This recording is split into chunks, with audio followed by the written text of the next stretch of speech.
믿음이 자라나다 다음 세대가 움트다 청소년 3부 화이팅! 저는 청소년 3부를 맡고 있는 이현수 전도사입니다. 하지만 아이들의 시선이 집중될 때가 있습니다. 하나님의 말씀이 마음에 들어왔을 때 바로 그때가 아이들의 시선을 바꿀 수 있었습니다. 이것은 제 힘으로 되는 것이 아니라 오직 예수님께서 하실 수 있는 것입니다. 저는 본문을 통해 외면하고 있는 어부들에게 다가가 하나님의 말씀을 전하신 예수님을 보며 발견한 예수님은 결코 우리를 외면하지 않으시고 우리의 시선을 바꾸어 주시는 분이심을 발견하게 되었습니다. 당대 예수님은 많은 이적을 행하시며 여러 지역을 다니셨습니다. 그래서 예수님께 하나님의 말씀을 들으려는 사람들도 많았으며 게네사렛 호숫가에서도 하나님의 말씀을 듣고자 하는 무리들이 둘러싸면서 말씀을 듣고자 했습니다. 그러던 중 예수님은 물고기를 잡지 못해 그물을 씻고 있는 어부들의 눈에 들어왔습니다. 이 장면을 읽으며 저는 매우 놀라게 되었습니다. 모든 사람들이 예수님을 찾아 몰려들고 있는 바로 그 순간에도 어부들은 예수님께 전혀 관심을 두지 않은 채 고개를 숙이며 묵묵히 그물에 시선이 몰두해 있었기 때문입니다. 어부들의 시선은 밤새도록 고기를 잡느라 지친 그물에 머물러 있었고 예수님을 외면한 채 있었습니다. 그런데 놀랍게도 예수님의 시선은 바로 그 어부들에게 향해 있었습니다.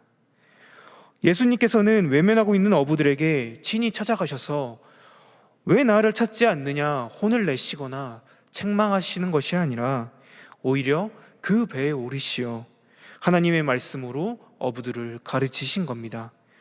또한 어부들의 시선도 그물에서 하나님으로 바꾸어 주셨습니다. 저는 오늘 말씀을 통해 내가 예수님을 외면하고 있을지라도 먼저 찾아오셔서 시선을 바꾸어 주신 예수님께 감사함을 깨닫게 되었습니다. 예수님은 여러 회당을 다니시며 말씀을 전하시고 계셨고 게네사렛 호숫가에 계실 때도 하나님의 말씀을 전하시고 있었습니다. 하지만 예수님은 많은 사람들에게만 시선이 있었던 것이 아니셨습니다. 밤이 새도록 수고했지만 물고기를 잡지 못해 낙심하고 그물을 손질하고 있는 어부들을 보시고 친히 어부들에게 찾아가셔서 어부들의 시선을 돌려주신 것입니다. 어부들은 밤이 새도록 수고하였어도 잡은 것이 없었습니다. 그때 어부들의 마음은 답답하고 괴롭고 어려웠을 겁니다. 저는 이러한 어부들의 모습과 가장 비슷한 모습을 하고 있는 우리들의 모습을 볼 수 있었습니다. 내 상황이 어렵고 시련이 다가오며 힘들고 고난이 점차 다가온다면 힘든 상황 속에서도 온전히 하나님께 시선을 두는 것이 아닙니다. 오히려 하나님께 시선을 두는 것은 매우 힘들고 어렵다는 것을 깨닫게 됩니다. 하지만 깨닫게 되어도 그 상황과 시련이 다시 온다면 또다시 우리의 시선은 다른 곳으로 향하게 됩니다. 바로 그때 하나님은 내버려 두지 않으시고 어부들의 시선을 바꾸어 주신 것처럼 우리들의 시선을 온전히 하나님께 다시 바꾸어 주십니다. 부모님께는 죄송하지만 몇 가지를 간증해 보려고 합니다. 제가 초등학생 때 일이었습니다. 부모님과 함께 장 보러 마트에 가면 10,000원, 20,000원, 30,000원 정말 작은 금액으로 장을 봐왔습니다. 그때마다 어린 마음에 우리 집은 왜 먹고 싶은 것을 못 먹는지, 왜 사고 싶은 것을 못 사는지 이해를 하지 못했습니다. 그래서 목회자가 되고 싶다는 꿈에서 어린 마음에 돈 많이 버는 직업이 항상 꿈은 바뀌곤 했습니다. 하지만 물질로는 부족해도 아버지는 목회하시면서 웃는 모습, 행복한 모습만 보여주시며 물질로 어렵고 힘든 상황이 와도 하나님을 외면하는 것이 아니라 하나님께 더 나아가는 모습을 보게 하시며 목회자의 꿈을 다시 심어주셨습니다. 하나님께서 목회자로 세우시기 위해 아버지를 통하여 행복한 모습만 저에게 보여주셨던 것 같습니다. 그런 아버지의 모습을 보며 자라던 어느 날, 고등학생이 된 저는 개척교회를 하시는 아버지께 문득 여쭤보게 되었습니다. 아버지, 물질로 힘들고 어렵지는 않으신가요? 아버지의 대답은 힘들고 어렵지, 하지만 힘든 건 그때뿐이야. 하느님은 언제나 우리 곁에서 우리와 함께 하시며 우리를 지켜주신단다.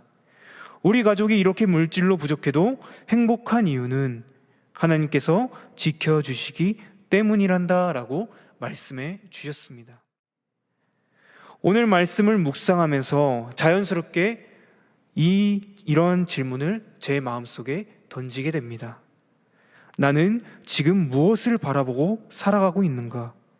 내 그물에는 어떠한 것이 잡혀 있는가? 우리는 살아가면서 너무 많은 것에 시선을 빼앗기며 삽니다. 어떤 날은 끝도 없는 일정과 과제에, 또 어떤 날은 사람들과 평가와 기대에, 어떤 날은 비교와 열등감, 미래에 대한 불안함 속에 시선을 빼앗긴 채 하루를 살아가고 있습니다. 하지만 오늘 말씀 속에서 예수님은 그러한 우리의 연약함을 아시고 먼저 다가오셔서 우리의 시선을 바꾸어 주십니다. 예수님은 시몬에게 직접 찾아가셨고 고기를 잡지 못해 지친 그의 삶의 자리로 들어오셨습니다. 그리고 깊은 데로 가라는 말씀으로 그의 시선을 다시금 예수님께 향하게 하셨습니다. 이처럼 우리의 시선은 스스로 돌리기 어려울 때가 많습니다. 하지만 예수님은 그러한 우리를 포기하지 않으시고 여러 방법으로, 때로는 실패를 통해서라도 우리의 시선을 다시금 하나님께로 돌려주십니다. 시몬의 모습처럼 말씀에 의지하고 하나님께 의지하며 모든 것을 버려두고 내가 붙들고 있던 문제와 걱정을 주님 앞에 내려놓고 오직 하나님만 바라보는 삶을 살기를 원하십니다. 그래서 저는 이러한 어려움들이 다시 올 때마다, 마음이 흔들릴 때마다 이 찬송가를 부르며 가사를 묵상하며 나아갑니다. 이 찬송가는 내게 있는 모든 것을이란 찬송가인데요, 많은 성도 여러분들께서 봉헌 찬송가로 알고 계실 겁니다. 찬송가의 2절을 보면 이러한 고백으로 나아갑니다. 내게 있는 모든 것을 겸손하게 드리네. 세상 욕심 멀리하니 나를 받아주소서. 주께 드리네. 사랑하는 구주 앞에 모두 드리네. 이 시간 다 함께 내가 있는 모든 것을 2절을 함께 성도님들과 목소리로만 고백하길 원합니다.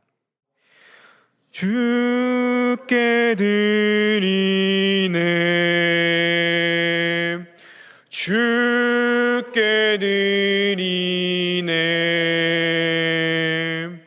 사랑하는 구주 앞에 모두 드리네. 찬양의 가사처럼 세상 욕심 멀리하고 시몬의 모습처럼 말씀에 의지하고 하나님께 의지하며 모든 것을 버려두고 내가 붙들고 있던 문제와 걱정을 주님 앞에 내려놓고 오직 하나님만 바라보는 동안의 성도 여러분이 되기를 소망합니다. 기도하겠습니다.